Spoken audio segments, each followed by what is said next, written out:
எதற்காக மகா சிவராத்திரி விழா?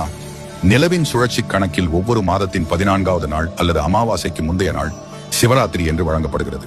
ஒரு வருடத்தில் வரும் 12 சிவராத்திரிகளில் மாசி மாதத்தில், பிப்ரவரி மார்ச் மாதத்தில் வரும் சிவராத்திரியை மகா சிவராத்திரி என்பர். இந்த இரவு ஆன்மீக சாத்தியங்கள் நிறைந்த இரவு. அன்றிரவு பூமியின் வடக்கு அரைகோளம் ஏற்கும் நிலை இயற்கையாகவே உங்கள் உயிர் சக்தியை மேல் நோக்கி எழும்பச் செய்கிறது.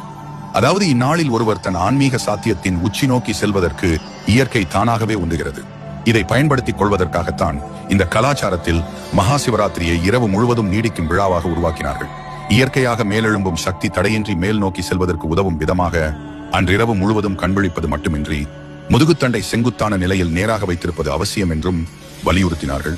முருகப்பெருமான், சூரியன், இந்திரன், யமன், அக்கினி, குபேரர் போன்றவர்கள் மகா சிவராத்திரி பூஜை செய்து பலன் அடைந்தார்கள். அதுபோல பிரம்மதேவன் மகா சிவராத்திரி அன்று விரதம் இருந்து சிவபெருமானை வழிபாடு செய்ததால் சரஸ்வதி தேவி பிரம்மதேவனுக்கு மனைவியாக அமைந்தார். ஸ்ரீ மகாவிஷ்ணு இந்த சிவராத்திரி விரதத்தை கடைபிடித்ததால் சக்கராயுதத்தை பெற்றார். அத்துடன் ஸ்ரீ மகாலட்சுமியை